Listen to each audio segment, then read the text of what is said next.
sa ulo ng mga balitang ang galing. Anti-rabies vaccination program, pinaiting ng pamahalaang panlalawigan ng Pangasinan. Higit 300 vendors na nasunugan sa Basista, Pangasinan nabigyan ng tulong pinansyal. Pangasinan Polytechnic College nakatanggap ng Certificate of Program Compliant mula sa CHED Region 1. At mga bagong opisyal ng Philippine Counselors League Pangasinan Chapter nanumpa. Naimbaga malam, masantos yang aram Pangasinan. Narito na ang tinig ng Kapitolyo, galing ng serbisyo. Ako si Ira Grospe at ito ang Balitang ang Galing. Nabigyan ng tulong pinansyal ang mga vendors sa nasunog na public market ng Basista, Pangasinan. Balitang ang Galing, hatid ni Terry Aquino. Pinangunahan ni Governor Ramon V. Gico III ang pamamahagi ng tulong pinansyal sa higit 300 vendor na nasunugan ng pwesto sa public market ng Basista, Pangasinan. Maraming salamat po, Honorable Governor Ramon Momon Gico III. Sa kanyang pagbisita, inalam niya ang lagay ng mga vendor, kasabay ng pangakong tutulong ang lalawigan para sa mabilisang pagpapatayo ng gusali ng palengke upang maibalik ang normal na hanap buhay ng mga nagtitinda. Bawat tindera ay tumanggap ng tig 5,000 piso. Magbigay po kami ng 10 million pang tulong sa inyo. Gagawin natin ngayon, kung engineering nyo. Kasagsagan ng eleksyon ng tupukin ng apoy ang public market ng Basista. Ang mga vendor ay pansamantalang binigyan ng mapupwestuhan ng LGU. Kung gabi o madaling araw na nasunog yan, umawag sa akin si Governor. Si Mang Mario, tanging pagtitinda ang ikinabubuhay. Hindi mapigilang mapaiyak dahil malaking bagay ang natanggap na 5,000 pesos, lalo at may sakit ang kanyang asawa. Mabalag na salamat ko. 1.5 o 5. May sakit ko sa sumisip. Nasa bahay palay. Dahil sa pag-alalay ng lalawigan sa Basista, nabuhay ang pag-asa ng LGU na mapapadali ang pagpapatayo ng gusali ng kanilang public market. Ang LGU Basista, ilubos na nagpapasalamat sa ating mahal na gobernador kasi sa pagbibigay po nila ng pansin, importansya at pagmamahal sa aming mga kababayan dito sa bayan ng Basista, sa mga nasunugan, mga vendors natin sa market. Kasamang bumisita sa mga vendor, si Administrator Eli Patage II, 2nd District Board members Philip Theodore Cruz at Attorney Heidi Pacheco at PSWD Head Annabel Roque. Pangasinan ng Galing, Terry Aquino nagbabalita. Patuloy ang pagbibigay ng anti-rabies vaccine sa mga residenteng nahagat ng mga alagang aso at pusa. Pinayuhan na rin ng publiko na maging responsableng pet owners para makaiwas sa animal bite at rabies. Umabot na sa higit 30,000 residente ang nabigyan ng anti-rabies vaccine mula Enero hanggang Hunyo. Dahil dito, mas pinaigting ng pamahalang panlalawigan sa pamumuno ni Governor Ramon Gico III ang gamutan kontra rabies. Ayon sa Lingayen District Hospital, kada araw umaabot ng 600 pasyente ang nagpapabakuna kontra rabies. Ang rabies ay isang malubhang sakit na naipapasa sa pamamagitan ng kagat o gasgas ng anumang hayop na may rabies virus. Kaya para makaiwas, ugaliing pabakunahan ang mga alagang hayop at maging responsableng pet owner. Sakali mang makagat o makalmot ng alagang hayop, agad magtungo sa pinakamalapit na Animal Bite Center o ospital para magpabakuna. Mula sa Kapitolyo, ito si Ira Grospe, ito ang Balitang ang Galing. Ipinagmamalaki ng pamahalang panlalawigan ang pagiging CHED compliant ng Pangasinan Polytechnic College. Balitang ang Galing, hatid ni Dana Laureano. And to receive this monumental recognition on behalf of the people of Pangasinan, the very leader who envisioned this journey and who has turned Masayang tinanggap ni Governor Ramon V. Gico III ang Certificate of Program Compliant o COPC na ibinigay ng Commission on Higher Education o CHED para sa Pangasinan Polytechnic College. Iginawad ang COPC para sa 4 na kurso ng PPC. Itong Bachelor of Science in Agribusiness, Bachelor of Multimedia Arts, Bachelor of Public Administration Major in Local Governance at Bachelor of Special Needs Education. Simbolo ito ng ating hangarin na mabigyan ng magandang kinabukasan ang ating mga kabataan sa pamamagitan ng libre at dekalidad na edukasyon. Ang Certificate of Program Compliance ay isang patunay na ang mga degree programs ng mga state at local universities and colleges ay pumasa sa mga pamantayan at polisiya na itinakda ng CHED, mula sa kalidad ng curriculum, mga pasilidad at kwalifikasyon ng mga guro.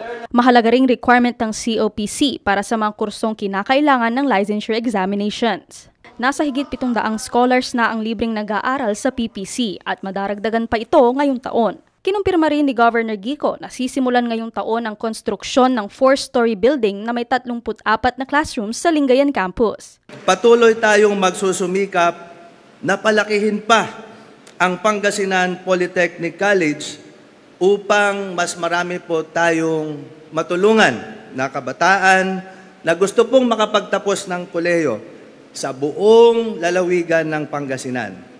Plano ring ipatayo ng pamahalaang palalawigan ng PPC campus sa Umingan at Bugalyon, maging ang pagpapatayo ng PPC School of Medicine and Health Sciences sa San Carlos City. Mula sa Kapitolyo, ito si Dana Laureano. Ito ang Balitang Ang Galing. Kilalanin ng pambato ng Pangasinan sa darating na 2025 Global IT Challenge for Youth with Disabilities na gaganapin sa South Korea. At pinarangalan naman bilang National Grand Winner for Kadiwa ng Pangulo, LGU Implementer ang probinsya ng Pangasinan. Lahat ng yan sa Balitang Ang Galing, hatid ni Dana Laureano. Pinaghahandaan na ni Andrea Santos ang pagsabak sa 2025 Global IT Challenge for Youth with Disabilities na gaganapin sa South Korea nitong Oktubre. Ipapamalas ni Andrea ang kanyang galing sa larangan ng Information Science and Information Technology. Buo naman ang suporta ng pamahalaang palalawigan sa pamumuno ni Governor Ramon V. Gico III sa katulad ni Andrea na nais makilala sa larangan ng Information and Technology. Samantala, kinilala bilang National Grand Winner for Kadiwa ng Pangulo LGU Implementer ang Pangasinan sa isinagawang 50th Gawad Saka National Awarding Ceremony. Ipinagmamalaki ng Office of the Provincial Agriculture ang award dahil sa matagumpay na pagpapatupad ng Kadiwa ng Pangulo program sa Pangasinan. Layunin ng Kadiwa na matulungan ng mga maliliit na magsasaka sa probinsya na makapagbenta ng kani-kanilang produkto. Mula 2022 na sa 97 Kadiwa-related activities ang naisagawa sa iba't ibang bayan sa Pangasinan. Higit 20 milyong piso na rin ang kinita ng abot sa 2,500 Kadiwa exhibitors dahil sa tulong ng pamahalaang palalawigan. Ang Kadiwa na Kapitolyo ay suporta ni Governor Ramon V. Gico III sa programa ng national government para matulungan ang mga magsasaka, mangingisda at MSMEs na direktang makabenta ng kanilang mga produkto. Mula sa Kapitolyo, ito si Dana Laureano. Ito ang Balitang Ang Galing. Patuloy ang pamimigay ng community at social services sa mga bayan sa Pangasinan para maipaabot ang iba't ibang serbisyo mula sa Kapitolyo na mandato ni Governor Ramon Gico III. Balitang Ang Galing, hatid ni Patricia Sevilla. Good vibes ang hatid ng Kapitolyo para sa mga residente ng Barangay Ambatal, Kalasyaw, Pangasinan. Dahil sa dental at medical mission na handog ng pamahalang palalawigan sa pamumuno ni Governor Ramon Gico III. Si Josephine, sinamantala ang libreng bunot. Marami po salamat sa pagbibigay ng opportunity para po kami ay mabunutan at mabigyan po ng mga gamot. Thank you po. Sa San Fabian, ipinagpatuloy ang galing ng serbisyo ng Kapitolyo. Ang mag-inang sina Rogelio at Aling Francesca nakapagpa-check up at nakakuha ng libreng gamot. Maraming salamat po kay Gov. Ramon Gico III. Salamat po sa kanya sa mga biyayang dumating sa amin dito sa Longo Central po. Bukod sa medical at dental services, nagkaroon din ng food pack at seedling distribution sa mga residenteng dumalo sa outreach program. Mula sa Kapitolyo, ito si Patricia Sevilla at ito ang Balitang Ang Galing. Personal na ibinigay ni Governor Ramon Gico III ang mobile ultrasound sa bayan ng Bani, Pangasinan. Mismo si Governor Ramon Gico III ang nagpaabot ng mobile ultrasound sa bayan ng Bani, Pangasinan.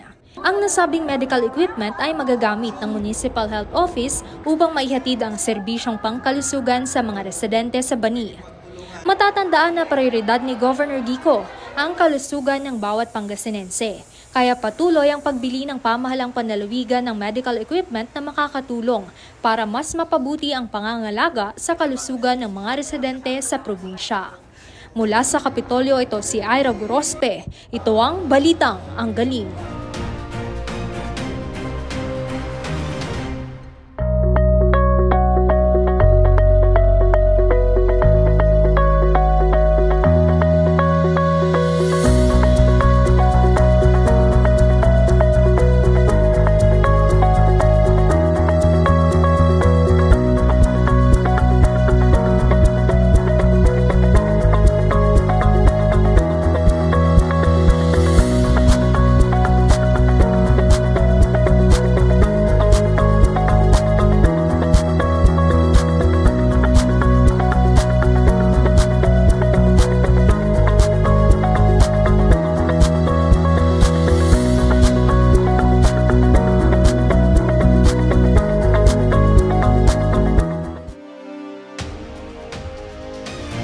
Pinangunahan ni Governor Ramon Gico III ang oath-taking ng mga bagong opisyal ng PCL Pangasinan Chapter. Narito ang Balitang Ang Galing. Nanumpa sa harapan ni Governor Ramon V. Gico III ang mga bagong opisyal ng Philippine Councilors League Pangasinan Chapter sa Ordua Ceremonial Hall.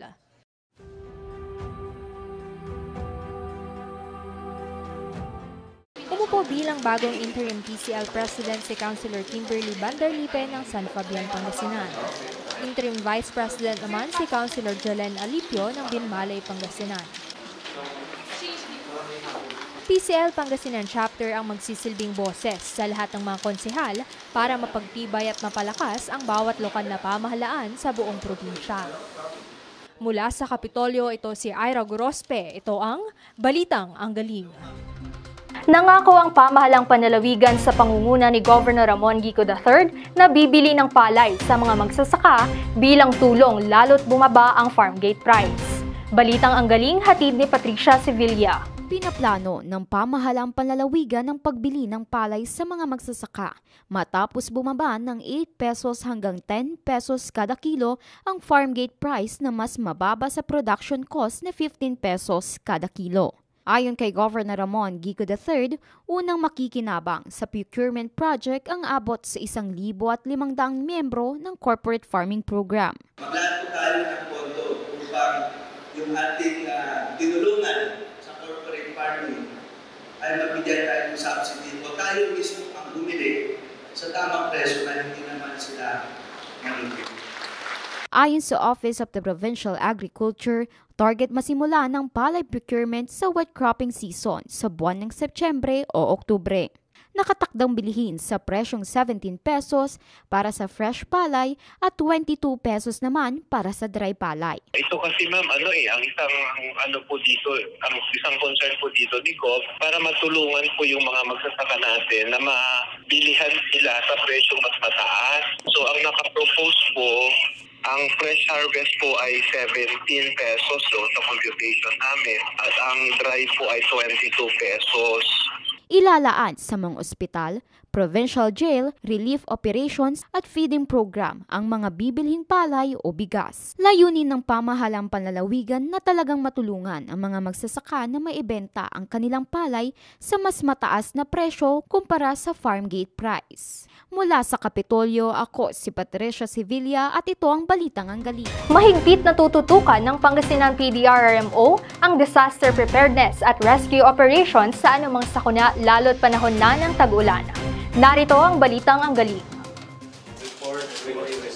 Alinsunod sa direktiba ni Pangasinan Provincial Disaster Risk Reduction Management Council Chairman at Governor Ramon V. Gico III, patuloy na pinaiigting ng pamahalang panlalawigan ang disaster preparedness sa buong probinsya. Puspusan ang paghahanda ng Pangasinan PDRRMO, lalo na sa rescue operations sa posibleng panganib na dulot ng malalakas na pag-ulan at iba pang sakuna. Patunay rito ang karagdagang emergency response vehicle sa PDRRMO para mapabilis ang disaster response at masiguro ang kaligtasan ng bawat Pangasinense. Mas mapapalakas pa po yung ating kakayahan, lalo na po yung ating mobility readiness. Makakaasa po kayo na sa liderato ni Governor Monmon maghahanda po tayo ng pinakamalakas, pinakamatibay at pinaka-efficient na kahandaan sa lahat ng klaseng sakuna. Ang mga pagkilos na ito ay nagpapakita ng dedikasyon ng pamahalang panlalawigan sa pangunguna ni Governor Gico na protektahan ang mga residente ng Pangasinan. Mula sa Kapitolyo, ito si Ira Grospe. Ito ang Balitang Ang Galing. Sama-samang nagtanim ng puno ang mga empleyado ng Provincial Capital sa Kayanga Eco Park sa Bugalyon, Pangasinan. Mahigit 1,000 punong kahoy at fruit-bearing trees ang itinanim ng mga empleyado ng pamahalang panlalawigan ng Pangasinan sa Kayanga Eco Park sa bayan ng Bugalyon. Pinangunahan ni Provincial Administrator Milicia Patague II ang tree planting activity na ito kung saan itinanim ang mga punla ng kalamansi, bugnay, pine tree, fire tree at nara. Ang nasabing aktibidad ay bahagi ng Green Canopy Project ni Governor Ramon Gico III na naglalayong gawing lunti ang lalawigan ang Pangasinan. Isa rin itong paraan ng pakikibahagi ng probinsya sa pagdiriwang ng National Disaster Resilience Month ngayong Hulyo. Mula sa Kapitolyo, ito si Ira Grospe. Ito ang Balitang Ang Galing. May inilabas na bagong panuntunan ang DepEd patungkol sa class suspension tuwing may sama ng panahon. Alamin yan sa Balitang Ang Galing, hatid ni Patricia Sevilla. Hindi. Kasi may dimanod bandami, ken kapukukan, san mayra sudalan, mayra su kalulugan. Kahit hanggang po suspension. Depende na kasi tanad atong di ba? Oo. Andila, kin siyempre no kinapasamputan ta malalamang ira. Wala nga po suspende daga paurungan nila. Ay depende whether na talagang mamasil nga napaurungan mo. Hanggang po ni announcement amira paurungan kasi kakasya ni ugugaw. Alam mo ba na may pamantayan o guidelines para sa class suspension tuwing may sama ng panahon o kaya bagyo? Sa bagong DepEd Order No. 22 Series of 2024, nakasaad dito na ang pagsuspinde ng klase ay alinsunod sa Tropical Cyclone Wind Signal ng Pag-asa. Kapag Tropical Cyclone Wind Signal No. 1, suspindido ang klase ng mga kindergarten lamang. Kung ito ay naging Signal No. 2, suspindido ang face-to-face classes mula kindergarten hanggang grade 10. At kapag suspindido ang klase ng mga estudyante, kinakailangan magpatupad ng modular learning, performance tasks o makeup classes ang mga guro sa kanilang mga estudyante, alinsunod sa kanilang learning and service continuity plan. Kung sakaling naglabas ng Tropical Cyclone Wind Signal No. 3 ang Pag-asa habang may pasok, kinakailangan magsuspindi agad ng klase at pauwiin ng mga mag-aaral. Kung nagtaas naman ng yellow rainfall warning ang Pag-asa, ang local chief executive o mga mayor ng bawat bayan ang magpapasya para sa localized suspension of classes. Kapag orange or red rainfall warning naman, automatic suspension of classes ang ipapairal.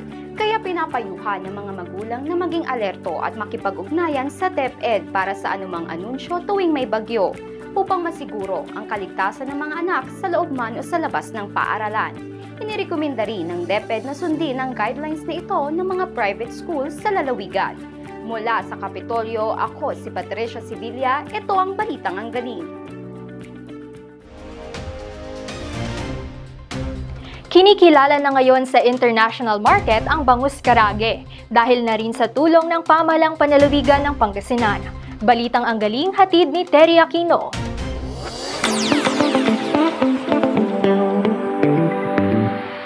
Pandemic baby kung ituring ang produktong bangus karaage ng mag-asawang Chu. Sabi niya, ay dapat gawa rin tayo ng parang bangus kasi I'm from Dagupan City, Pangasinan nga.